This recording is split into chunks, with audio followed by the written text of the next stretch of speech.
Allez les gars!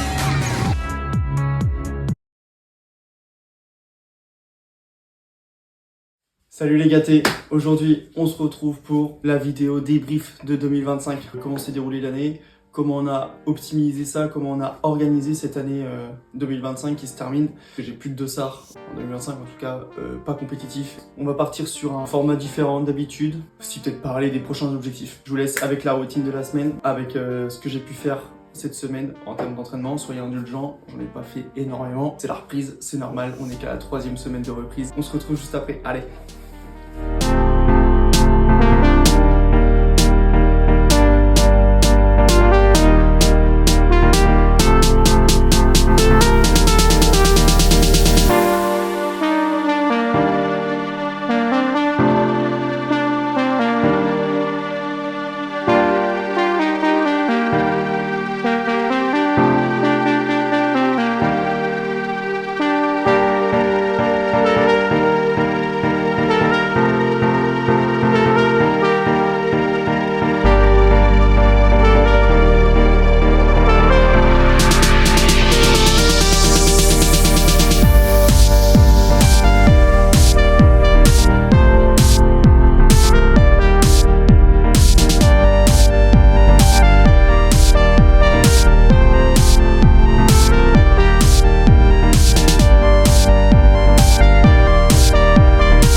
Pour être totalement franc avec vous, je suis vraiment désolé, je me suis complètement loupé sur l'orientation du téléphone pour filmer. Au début, je suis en portrait, il y a des fois je suis en paysage, parce que je me suis rendu compte très vite non, j'ai mis une demi-heure à me rendre compte que j'étais en portrait, enfin bref. C'est la reprise pour tout le monde, voilà. Je suis encore novice dans ce milieu-là, j'ai pas encore les réflexes de youtubeur et d'influenceur carrément, donc pour être totalement transparent avec vous, voilà, je me suis gouré sur l'orientation du téléphone, donc j'espère que ça va pas impacter la vidéo, parce que j'avais une demi-heure de rush, flemme de refaire une demi-heure, mais voilà. Puis aussi le paysage, entre temps j'ai été nager, donc j'ai peut-être des cernes qui sont plus importantes, parce que la marque des lunettes tu connais, hein, si tu nages, moi ça me marque de fou à chaque fois. C'est aussi pour ça que j'ai peut-être changé un petit peu aussi physiquement depuis tout à l'heure. Enfin bref, allez, bonne vidéo. On se retrouve aujourd'hui pour cette vidéo que je voulais faire avant de passer sur une autre DA entre guillemets, dans le sens où là, vu qu'il n'y a pas de dossard, je voulais faire une dernière vidéo débrief entre guillemets de l'année 2025 sur toutes les courses qu'on a pu faire, sur tous les events auxquels on a participé, puis partager différentes choses avec vous. Donc voilà, tous ces petits murs de dossard là, c'est donc déjà là, il y a tout ce qui a été fait auparavant depuis les 3 années que je cours, mais c'est surtout cette partie-là, ouais, cette partie-là qui compte pour cette année, où j'ai tout regroupé comme d'habitude je fais par année. C'est ce mur-là qui représente cette année 2025. Premier bilan à froid là, année de progression totale. J'ai appris beaucoup de choses, beaucoup de choses cette année par rapport à l'année dernière, des méthodes d'entraînement, de comment gérer ses séances, comment optimiser chaque discipline, parce qu'on n'oublie pas qu'on est triathlète et que quand on est triathlète, on n'est pas juste coureur, on n'est pas juste nageur ou pas juste cycliste. On est aussi et surtout triathlète. Et triathlète, c'est savoir combiner les 3 disciplines. Ça paraît banal dit comme ça, mais c'est vraiment ça, sachant qu'il y a toujours une petite part de renfort aussi à ajouter, et ça on en reparlera plus tard. On commence par la course à pied, on finit par la course à pied. Souvent je pense que ça sera ça, au fur et à mesure des années ça va se ressembler. Ça a commencé par un 5, ça a fini par un semi-marathon. Je suis hyper reconnaissant de cette année, je sais que j'ai progressé de malade, que ce soit en termes de connaissances personnelles, connaissances entraînement, connaissances sur moi-même surtout. Je m'en souviendrai longtemps de cette année 2025. En février, on a commencé par un 5 bornes, la ronde des galettes exactement l'événement. On a fait un semi-marathon entraînement pour le marathon de Paris, donc au mois de mars. Donc le semi-marathon au mois de mars, fin mars, et le marathon de Paris, c'était le 13 avril. On a pris un petit peu de récup, une petite semaine, voilà. Ensuite on a enchaîné avec la période triathlon qui était folle, on en reparlera après. 1er juin, le triathlon de Brionne avec les championnats de Normandie sur le format S. Le format S, c'est 750 mètres de natation, c'est 20 km de vélo et un 5 km à pied. Ensuite, un autre triathlon S à Agon-Contaville, cette fois-ci 15 juin. Ensuite, fin juin, on a bifurqué sur un format M, au Survivorn exactement, à la Ferté-Massé. Ensuite, on a fait notre premier triathlon international, et ça c'est un objectif cette année, et je suis trop content d'avoir fait, surtout que le résultat il est béton, enfin à mon échelle en tout cas, mi-juillet, juste avant de partir en vacances, sur un format ML, donc c'est entre M et L, comme son nom l'indique. C'est-à-dire que là, il y avait 1500 de natation, il y avait 70 de vélo et un 18 km à pied. Après les vacances, on a repris l'entraînement parce qu'il y avait un distance L justement à préparer au triathlon des Deux Amants, toujours à côté de Rouen. 1900 mètres de natation, 90 de vélo et un semi-marathon. Ça, c'était au mois de septembre, début. Et ensuite, pour clôturer l'année, on a fait un petit trail de l'angoisse en famille. Voilà, trail de l'angoisse, c'était un trail au terme sur l'horreur, tout ça. Enfin, c'était un truc sympa à faire. C'était très convivial à faire avec la famille. Tomber de nuit avec des petites dames blanches, des petits clowns, des petits machins à droite à gauche qui se cachaient dans les arbres, c'était drôle. Et ensuite, on a fini pour le coup l'année par un dossard compétitif. Donc au semi-marathon de Val-de-Reuil, toujours à côté de Rouen. On a fait beaucoup autour de Rouen cette année. À Val-de-Reuil sur semi-marathon. Donc le 19 octobre. Et après, je suis parti en vacaciones 2 semaines. Et là, on est en train de reprendre et je suis en train de souffrir ma race. C'est très dur la reprise de l'entraînement. C'est jamais simple cette période-là, mais bon, faut y passer pour générer les batteries, pour revenir au meilleur niveau et pour ensuite faire une saison de zinzin, comme on dit.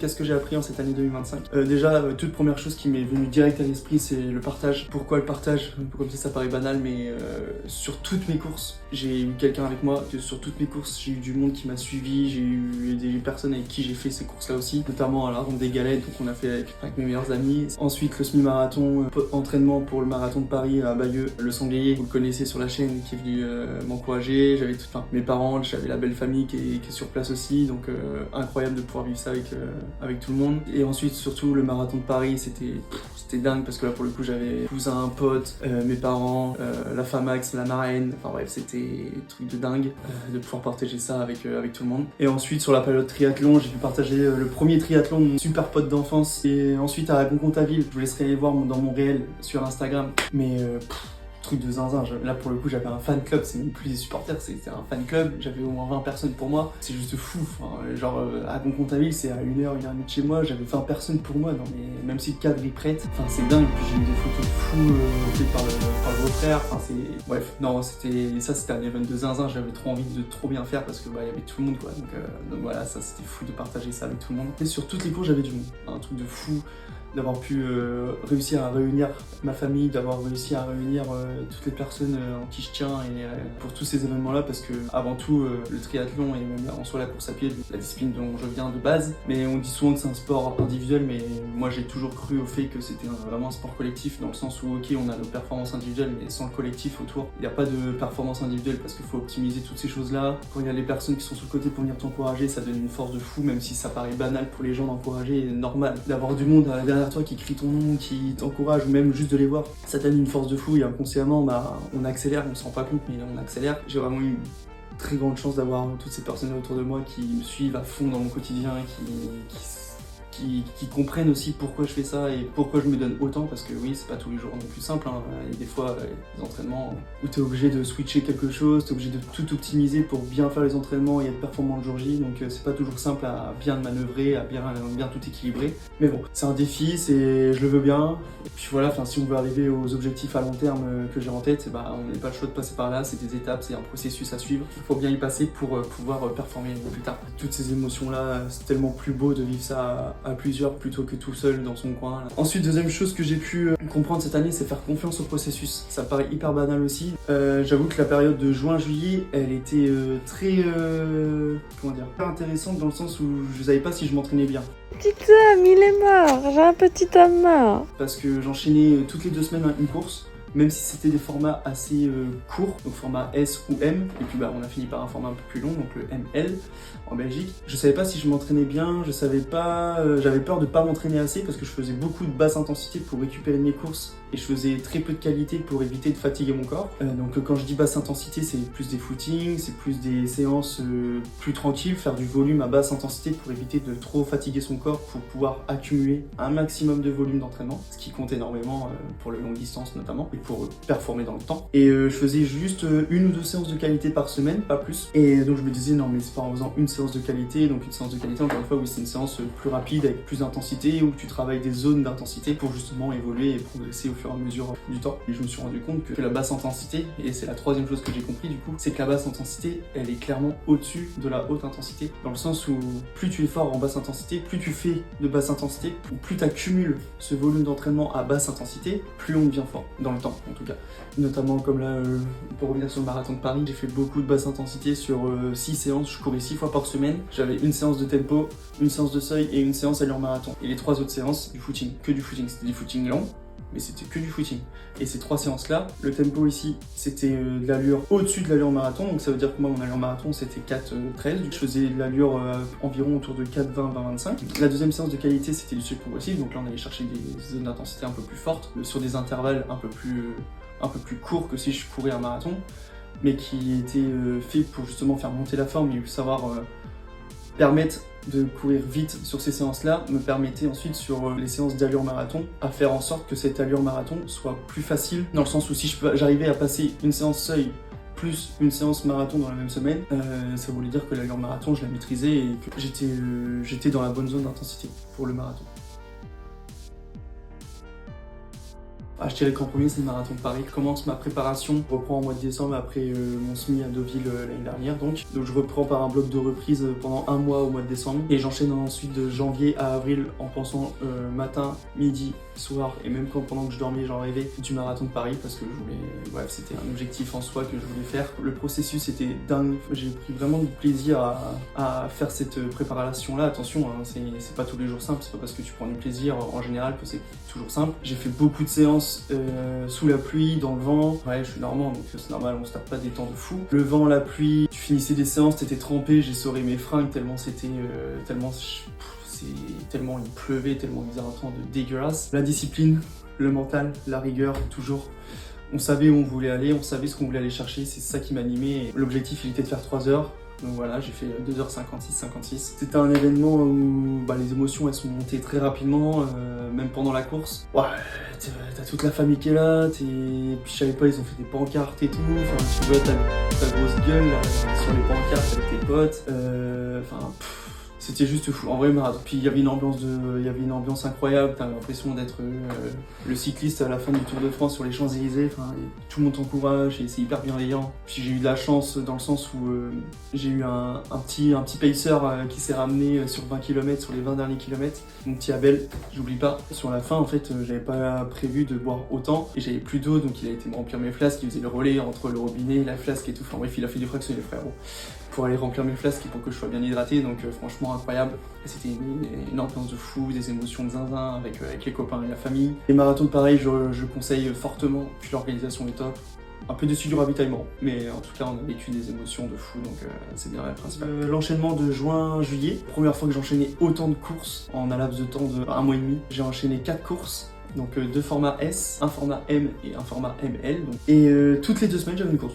Voilà, toutes les 2 semaines j'avais une course, ça brillonne, format S, où je fais 1h07 quelque chose, donc j'étais un peu déçu parce que je voulais faire moins d'1h05. J'avais fait une sortie de ma plus grosse sortie ever d'ailleurs, même à ce jour. Donc j'avais fait 130 km 3 jours avant, enfin 4. Donc je savais que sur Brionne, c'est pas là que j'allais arriver en forme, moi je voulais arriver en forme sur Agon-Cointainville et la Ferté-Massé, et puis voir derrière comment ça se passait en Belgique. Et au final, là, Agon-Cointainville, je fais une belle course, trop content. J'ai encore une fois, comme je disais tout à l'heure, toute la famille qui était là, à t'encourager, tout était réuni pour faire une belle course.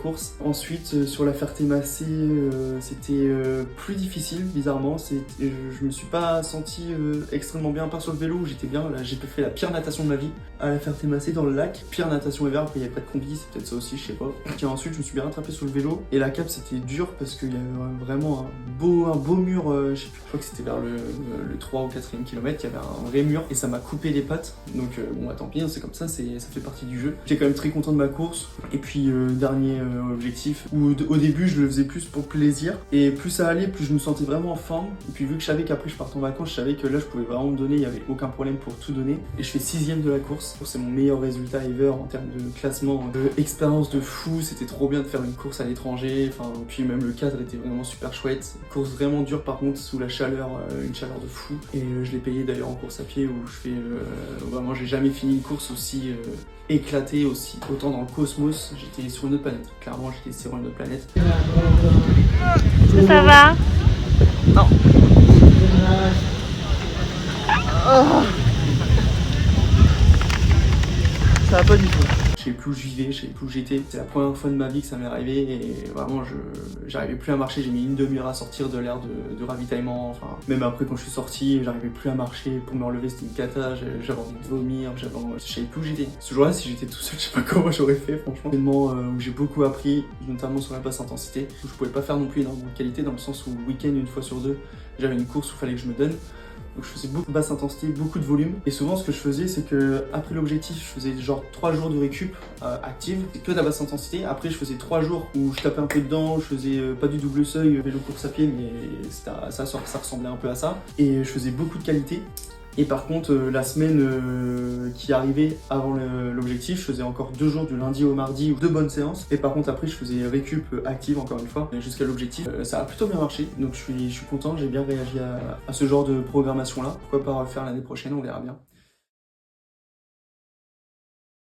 Bien optimiser les 3 disciplines parce que en soi je suis encore jeune triathlète. Je connais clairement pas encore mes limites, je connais pas encore bien toutes les méthodes, même si voilà, j'ai ma méthode, j'ai trouvé quelque chose de cool et qui marche. Mais c'est toujours important de se renouveler, en tout cas faire des choses que l'on n'a pas l'habitude de faire pour pouvoir progresser et justement jouer sur ses points faibles pour justement faire en sorte que ces points faibles deviennent entre guillemets des points forts, ou en tout cas que ça rééquilibre notre niveau. Ces points faibles, plus ils s'améliorent, plus inconsciemment aussi ça va faire développer les points forts qui sont par exemple pour moi c'est plus l'endurance. Moi je suis moins rapide, donc le fait de travailler sur de la rapidité ou sur de la vitesse, en tout cas une intensité plus forte, ça va me permettre de progresser sur notamment le fait de courir plus vite, plus longtemps. Donc au niveau de la cape, sur lequel j'ai plus progressé, c'est d'adapter plus les allures à l'entraînement pour optimiser les enchaînements avec la natation et la course à pied, donc notamment spécifiquement en triathlon. Tu peux pas courir un semi-marathon sur un triathlon aussi vite que tu ne le cours en semi-marathon normal, quoi. Enfin ça paraît logique. Donc c'est important quand tu es en prépa triathlon, par exemple sur un distance L, donc là pour mon triathlon 2 amants par exemple, quand j'ai fait mes séances en course à pied, j'ai pas fait des séances spécifiques allure semi-marathon. J'ai fait des séances spécifiques allure semi-marathon pour triathlon. J'ai pas fait du 3,35 pendant un mois et demi, quoi. Parce que je savais très bien que j'allais pas courir à 3,35 après avoir fait 90 km de vélo et 1,9 km de natation. C'était impossible. Tu adaptes tes allures. Moi, je sais que je marche beaucoup par expérience. Maintenant, je commence à me connaître un peu plus en termes de zone d'intensité, avec toutes les courses que je fais et puis tous les entraînements que j'ai l'habitude de faire. Enfin, en toute humilité, c'est pas pour la péter que je dis ça, c'est juste la vérité. Quand t'as plus d'expérience, tu te connais forcément un peu plus que quelqu'un qui est nouveau ou novice dans l'activité, quoi. Et ça, faut pas avoir peur de le dire, c'est normal. Au début, c'est quand j'ai commencé, moi je connaissais pas mes allures non plus, je savais pas où j'allais, je m'entraînais mal, je pense. Mes allures n'étaient pas du tout adaptées. Et même encore là, mes allures en vélo et en natation, que je me connais moins dans ces activités-là, je pense qu'elles sont pas forcément tout le temps bonnes et peut-être que je fais des erreurs et c'est ces erreurs-là qui m'aideront justement à progresser. Je pense que j'ai aussi surtout appris à écouter mon cœur, à écouter mes sensations, dans le sens, pas écouter mon cœur émotionnellement, mais écouter mon cœur en termes de BPM, dans le sens où il y a des zones d'intensité à respecter par rapport à la fréquence cardiaque. Et là, cette année, j'ai mis l'ego de côté et je me suis bien focalisé là-dessus, mais au fur et à mesure, c'est comme du longue distance en fait. C'est plus tu accumules de volume, plus tu t'entraînes, plus tu te respectes toi et tes sensations, plus en fait tes données cardiaques elles vont vite évoluer et plus elles vont être cohérentes par rapport à ton niveau. En termes de vélo, donc je me suis acheté un home trainer au mois de novembre-décembre. Ça a clairement tout changé pour ma préparation vélo. J'ai pu travailler justement, comme je disais tout à l'heure, en termes d'adapter les allures à l'entraînement. Là j'ai clairement adapté mes zones d'intensité. J'ai pu clairement en tout cas adapter des zones d'intensité bien spécifiques, bien travailler des qualités nécessaires à l'objectif que je voulais atteindre. Et même si encore une fois mes zones d'intensité, je pense qu'elles sont pas encore exactes, ou en tout cas il y a encore beaucoup d'évolution à y trouver. J'ai réussi après avoir fait un test FTP, j'ai calculé mes zones d'intensité qui ont permis d'avoir les données que j'ai obtenues. Et donc grâce à ça, tu peux adapter tes entraînements, tu peux varier les intensités travaillées, tu rentres dans ton compteur la séance que tu veux faire direct, ça te met sur la bonne zone d'intensité directement. Donc voilà, après c'est important de pas en faire trop parce qu'il faut quand même aussi aller dehors pour s'habituer au contexte météorologique, dans le sens où s'il y a du vent, il faut que tu t'habitues à la chaleur, puis même il faut rouler sur la route quoi, pour performer aussi. Tu peux pas faire que du home trainer, c'est comme si tu courais que sur tapis.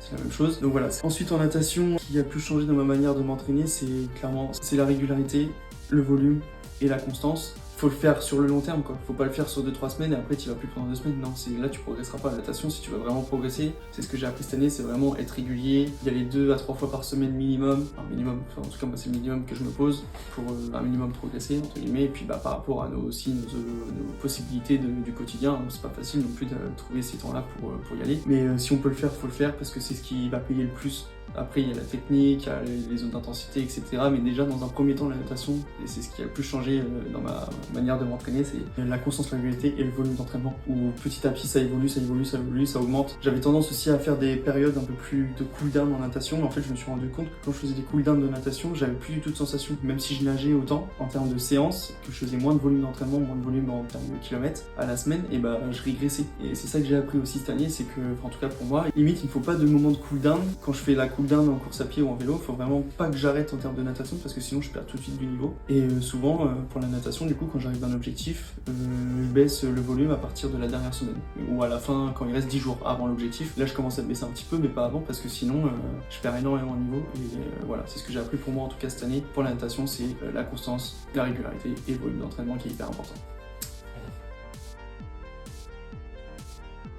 Parce que oui, c'est moi qui fais mes propres programmations, c'est moi qui gère tout, j'ai un drive avec toutes mes séances, tout ce que, enfin je rentre tout, je périodise tout, mais ça je vous le montrerai dans une vidéo. C'est moi qui suis mon coach entre guillemets. Ce qui a été le plus difficile cette année à programmer, l'enchaînement justement encore une fois de juin et juillet, parce que je savais pas trop si le processus était bon ou non, si ça allait amener à un bon résultat et une bonne performance en fin de bloc. Mais sinon ce qui a été le plus difficile encore derrière, c'est l'appliathlon des Deux Amants à la limite. C'est pas la programmation en soi qui était dure, c'est plus ce qu'il y avait autour dans le sens où voilà, j'ai changé d'environnement, je savais pas où je mettais les pieds parce que j'ai changé de lieu de travail. C'était plus difficile à gérer dans le sens où voilà, j'avais pas de piste. En soi j'aurais pu en trouver mais c'était trop galère parce que c'est la région parisienne, donc niveau route et tout, enfin c'est chiant en fait. Tu peux vite avoir des infrastructures à proximité, mais là en l'occurrence celles que j'ai, elles sont en travaux. Donc c'est pas évident pour bosser les intensités, notamment en course à pied. Et, niveau vélo, bah là on va rentrer dans les temps un peu merdiques, clairement. Donc pour faire du volume c'est plus difficile, sachant que moi mon traîneur il reste ici où j'habite, et c'est relou parce que la semaine ça veut dire que je peux faire qu'une sortie ou deux dehors, mais sachant que quand je fais des sorties d'1 heure, 1 heure et demie, le temps de sortir de la ville vu que c'est la région parisienne, bah c'est le bordel, clairement je mets au moins 20-25 minutes à sortir de la ville pour être bien et pour pouvoir rouler ensuite. Bah quand t'as 1 heure ou 1 heure et quart de sortie, ce que je faisais cette année par exemple pour mes sorties plus tranquilles, bon en fait sur les 1 heure et quart de sortie, bah t'as déjà 40-45 minutes où c'est chiant parce que bah faut que tu rentres dans la ville. Le temps de sortir déjà tu mets 20 minutes, le temps de revenir bah c'est pareil. Entre les feux, les trafics plus importants en fonction des horaires de travail des gens, c'est des bouchons à droite à gauche. Je connais pas encore bien l'environnement. J'ai de la chance dans le sens où je suis vraiment proche du Vexin, ce qui me permet d'aller vite trouver les routes dans la campagne parisienne. Donc voilà, c'est ça le plus difficile à gérer cette année je dirais pour l'instant. L'année dernière je me rends compte que j'avais vraiment en début d'année en tout cas, 2025 jusqu'à cet été, j'ai eu de la chance dans le sens où j'avais tout à proximité, que ce soit en termes de natation, enfin piscine elle était à 50 mètres de chez moi. Le vélo, bah, je pouvais sortir direct dans la campagne. Course à pied, j'avais ce qu'il fallait aussi, de quoi bien bosser. Enfin voilà, j'avais vraiment tout à proximité, donc c'était vraiment le top. Et là, cette année, c'est un peu plus difficile, c'est niveau optimisation, c'est plus compliqué à gérer, mais bon bah on s'adapte. Voilà, c'est le maître mot de toute façon. Toujours l'adaptation, c'est toujours important, c'est ce qui va vous guider pour progresser, programmer, optimiser vos séances. Un peu plus difficile à gérer, donc j'ai répondu un petit peu déjà, mais du coup ouais, c'est depuis septembre, c'est la charge mentale en fait qui est présente depuis septembre. La plus difficile, ça a été le triathlon en Belgique, triathlon international de la Haute-Meuse. Il m'en a fait baver, vraiment. C'est la course qui m'a fait le plus sortir de moi-même. J'étais clairement sur une autre planète, donc je pense que les conditions météorologiques y étaient aussi pour beaucoup. Parce qu'il a fait énormément chaud ce jour-là, sur la course à pied, j'étais en train de succomber, clairement. En soi, la natation, je pense que c'est la meilleure de mon année, de ma vie, parce que voilà, je suis pas forcément un grand triathlète. Mais par contre, j'ai vraiment senti des sensations de glisse de fou sur cette course. Et ça s'est concrétisé par les résultats que j'ai pu analyser derrière, au niveau de mon allure, au niveau du classement par rapport aux autres triathlètes, et par rapport à mes autres courses. Donc je suis vraiment content là-dessus. Mais par contre, le reste, c'était vraiment un calvaire. Le vélo, j'ai pas réussi à être bien, à trouver la sensation de flow. Il y avait pas mal de D+, donc en soi, ça m'a pas forcément dérangé, mais ça m'a tué quand même. Et puis l'enchaînement, par contre, vraiment bien. J'étais vraiment bien dans l'enchaînement. J'ai commencé la course à pied. Je savais qu'il y avait 18 bornes à faire, mais pour moi, il y avait, sur le site, c'était marqué 3 boucles de 6. Et au bout de 3 boucles, je vois, je regarde pas forcément. Je pense qu'il y a un moment de lucidité aussi. Donc c'est pas la faute de l'organisation, loin de là. Et là, en fait, il y avait encore une boucle de 4 km 5 environ. Et là, c'était la merde. Parce que là, j'étais déjà cramé à mort, j'en pouvais plus. Ça c'est déjà 2 bornes que j'étais en deçà de mon allure visée. Visée du 4,05, 4,10.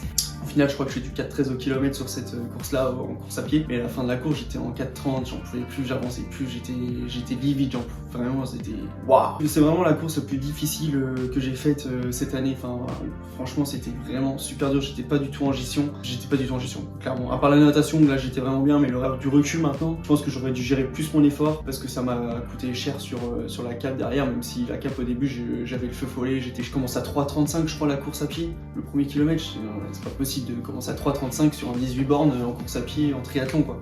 Surtout de ce temps-là, enfin, j'aurais dû être plus intelligent et gérer mon effort dès le début, rester au pire plus conservateur à 3,55 ou rester juste à l'allure 4,05, 4,10, mais en fait vu que j'étais 7 ou 8ème je crois en sortant du vélo, dans ma tête je savais que les 5 premiers étaient récompensés. Je me dis vas-y, je cherchais la 5ème place, je pense qu'inconsciemment j'ai voulu tartiner ça, je me suis fait avoir, j'ai fait de la merde. Et puis voilà, c'est comme ça.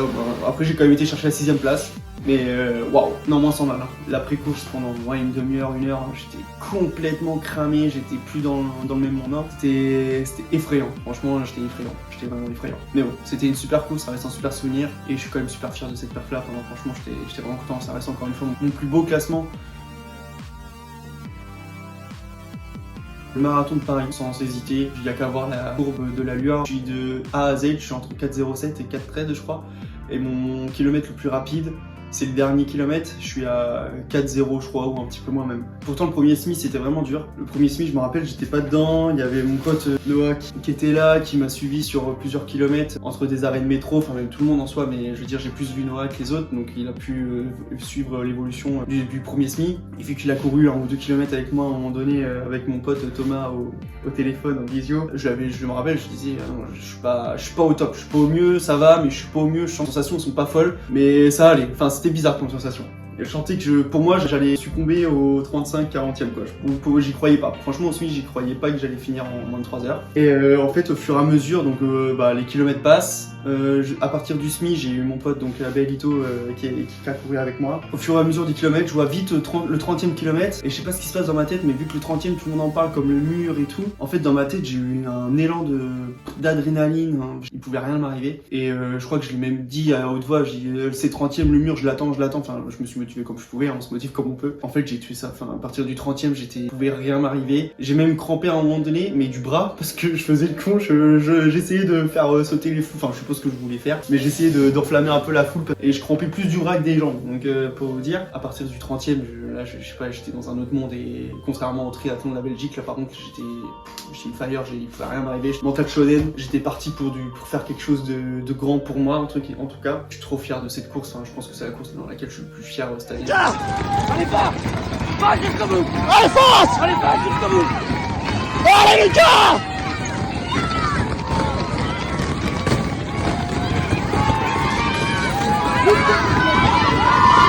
On oublie trop vite, on banalise trop vite ce genre de course, ce genre de chrono. Enfin là, on en parle avec les potes des fois, mais c'est fou quand même. Il y a 3 ans, c'était l'allure semi, et là c'est l'allure marathon, voire bientôt le tempo. Donc je me dis, waouh, jusqu'où on va aller? Où est-ce que sont les limites?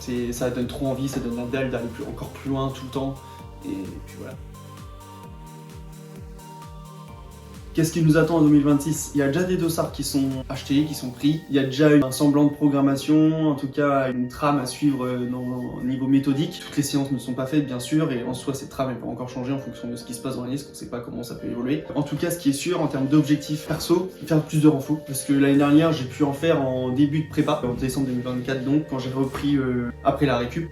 Tous les jours j'ai fait du renfo. Tous les jours sans exception je faisais du renfo, je m'étais obligé à faire du renfo tous les jours. Même si c'était 15 15, 20, 30 minutes. Tous les jours, je faisais un minimum de renfo pour pouvoir garder ce rythme-là et solidifier le corps à fond, me donner plus de chances pour éviter les blessures cette année. J'ai pas fait ça toute l'année, c'était pas prévu de le faire toute l'année en tout cas. J'ai continué jusqu'à janvier. J'en ai un peu moins fait en février, puis après quand les gros volumes de course à pied arrivaient pour le marathon de Paris, donc au mois de mars, j'en ai moins fait parce que j'avais moins de temps. Enfin bref, les séances commençaient à être très longues et là j'en ai moins fait, mais pour le coup en soi le travail était déjà fait avant. Donc voilà, ça m'avait suffi pour moi en tout cas. Peut-être que pour certains d'autres il nous faudrait en avoir jusqu'à la fin. Après le marathon de Paris, j'ai refait un rappel pour la préparation mai, juin, juillet. Je faisais 3 séances semaine peut-être à la limite, mais pareil, ça n'a pas duré très longtemps, j'ai dû le faire sur 3-4 semaines, pas plus. Et après par contre j'ai quasiment plus fait de renfo, ou très peu en tout cas. Mais cette année, j'aimerais bien solidifier le corps encore plus, essayer de gagner de l'économie de course, parce que le renforcement musculaire, ça peut nous faire gagner de l'économie de course, ça peut jouer sur ce facteur-là, rendre mes muscles plus forts, plus résistants. Donc voilà, c'est le gros point objectif déjà de l'année 2026, sans parler de dossard en tout cas, ça c'est sûr. Ensuite, en termes de dossard, on va aller dans l'ordre de l'année. Il y a un 5 km qui va partir.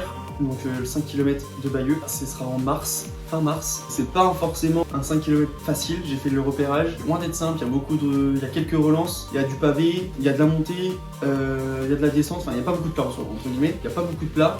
Donc ça va pas être simple, on aime le défi, on va voir ce que ça donne. Je pense pas que je ferai mon RP parce que j'aimerais bien faire un 5 km plus tôt dans l'année où là j'ai envie de tartiner et je cherche encore quelle course je vais faire. Mais en tout cas ce 5 km là on va essayer plus de jouer la place. Après peut-être que je ferai un PR, je sais pas, hein, je le prends. Hein, après je dis ça mais ça se trouve je ferai 15ème de la course et voilà. Tant pis, c'est pas grave, on verra ce que ça donne. Dossard qui n'est pas encore pris parce que les inscriptions n'ouvrent pas tout de suite, mais ça ouvre en janvier. C'est le duathlon de la Suisse normande.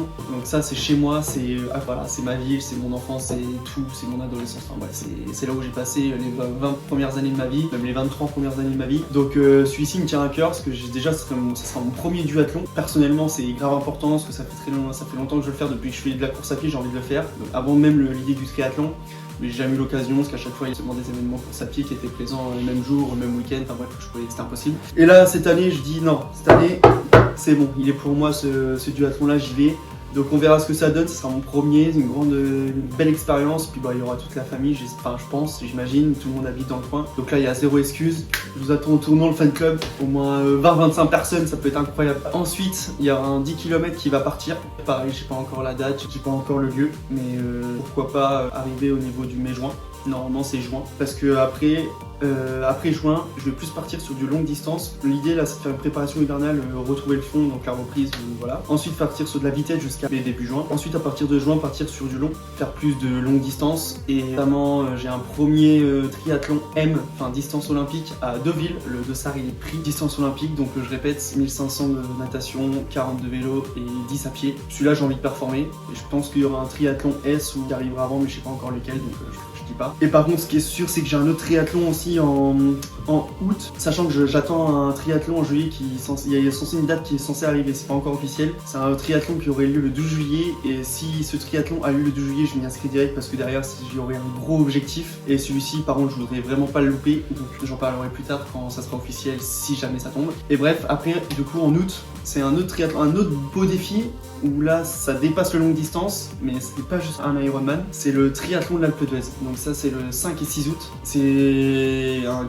gros défi là, cette année, là j'ai fait le Mont Ventoux avec mon frère. C'était une expérience de fou et on s'est dit après le Ventoux l'année prochaine on se fait un gros autre col parce qu'on a trop kiffé l'expérience et on s'était dit pourquoi pas le Galibier ou pourquoi pas l'Alpe d'Huez. Moi j'ai fait mes recherches, l'Alpe d'Huez, sur l'Alpe d'Huez que c'est celui qui m'intéressait le plus et j'ai regardé, il y a un triathlon au mois d'août. Je dis quoi, je dis bah vas-y c'est mort. Direct je le fais. J'ai pris mon dossard, ça y est, donc il y a 2 km de natation, 120 km de vélo, dont l'Alpe d'Huez qui est à la fin des 120 km, donc clairement ça va être trop dur. Je vais cramper, c'est sûr. Sachant qu'avant l'Alpe d'Huez, il y a 3 cols, je crois. Donc, ou 2 cols. Bref, en tout, il y a minimum 3 cols. Donc, clairement, ça va être j'y vais pas pour un PR. De toute façon, je peux pas. La distance est plus longue. Donc, ça sera forcément un PR. En tout cas, j'y vais plus pour l'expérience à celui-ci et pour kiffer. Et la course à pied, c'est un semi. C'est un semi, mais je sais plus si c'est en trail ou si c'est en course à pied lambda. Là, j'y vais vraiment pour l'expérience. J'y vais vraiment pour essayer aussi de simuler un peu l'effort Ironman. Non, il n'y a pas d'Ironman, hein, clairement. Spoiler alert, il n'y a pas d'Ironman cette année. En tout cas ça c'est sûr. En tout cas pour cette année, pour l'instant c'est les seuls dossards qui ont été pris, enfin, c'est déjà pas mal. En tous les cas en septembre il y aura un autre triathlon longue distance et peut-être en octobre aussi parce que j'aimerais bien faire 3 triathlons longue distance cette année. Donc ça fait déjà l'Alpe d'Huez, potentiellement celui de juillet, potentiellement celui de septembre et à voir si je vais en faire un en octobre aussi. Ensuite on verra bien en fin de saison ce qui se passe, mais la saison est très longue. Là j'ai déjà repris donc depuis 3 semaines, donc faut pas non plus que je me crame. C'est pour ça que j'y vais vraiment très progressif là depuis le début novembre là. Vraiment je grille pas les étapes, j'y vais vraiment tranquille, je fais entre guillemets que 9h, 10h, là cette semaine j'étais à 10h, 9h d'entraînement, c'est loin de mes standards entre guillemets, enfin c'est pas forcément mes standards, mais c'est pas grave, de toute façon je sais qu'il faut passer par là pour reprendre, pour retrouver un niveau et pour encore une fois éviter de se cramer trop rapidement parce que le but c'est pas d'être fort maintenant, c'est pas d'être fort à l'entraînement, c'est d'être fort le jour de la compétition. Mes compétitions vraiment gros objectif ça arrive quand allez, mars du coup et puis ensuite mai, juin, août, peut-être septembre, donc il y a encore du temps, j'ai encore 9 mois pour préparer tout ça, là c'est le processus qui va guider tout ça, et puis on verra bien ce qui arrive par la suite. Dernière chose, pour savoir qui va au bout des vidéos, vous devez commenter le mot Alphafly 3, parce que oui, j'ai des nouvelles chaussures qui courent vite, elles sont dedans, et Alphafly 3, et oui, pour voir qui sont les vrais, qui vont au bout des vidéos, même si celle-ci je pense qu'elle intéresse pas tout le monde, c'est pas grave, je m'en fiche, je veux voir, commentez Alphafly, n'hésitez pas. C'est là-dessus que se termine la vidéo débrief l'année 2025. Enfin, je pense que c'est un peu long. J'espère que vous avez kiffé, que j'ai réussi à rendre ça un peu attractif et en essayant d'en parler différemment. Voilà, de toute façon, si vous voulez plus de données sur mes courses de cette année, j'ai tout sur Strava, j'ai tout sur Insta. Donc vous pouvez aller voir sur mon Insta justement. Il y a le QR code, il y a la page Insta en screen, ma page Strava pareil, je montre tous mes entraînements, je donne toutes les données, enfin voilà, je mets toutes mes séances, tous les contenus de séances, les temps, les watts, les récup, les allures, enfin bref, je mets tout. Donc si vous voulez suivre ça, n'hésitez pas à aller check up ça, n'hésitez pas à partager tous ces petits contenus. Enfin, je sais que je suis soutenu déjà de base par tous mes proches et ça fait grave plaisir, mais si je veux plus de visibilité pour évoluer dans ce milieu-là, donc voilà, n'hésitez pas à partager, ça donne de la force de fou. N'hésitez pas aussi à aller check encore une fois le SoundCloud du Toz, merci pour les sons. Il y a du lourd qui arrive normalement d'après le Toz, il y a des remixes etc. Donc n'hésitez pas à aller voir le SoundCloud. Et il y a son petit Insta aussi bien sûr avec tous les sons, tous les partages qu'il faut. N'hésitez pas à aller look ça. Puis on se retrouvera pour une autre vidéo. La prochaine normalement c'est sur la méthode d'entraînement, comment on s'entraîne, comment planifier, tout ça, c'est avec un gros brainstorming. Donc je vous oublie pas, ceux qui commencent, je reçois quelques messages, j'en reçois pas des milliers, mais j'en reçois quelques-uns en vrai, donc ça fait plaisir. Je vous oublie pas, je vous partagerai ça très prochainement, c'est le prochain sujet de vidéo, donc me quittez pas. Je vous dis à la prochaine pour une prochaine vidéo. Allez, tchuss!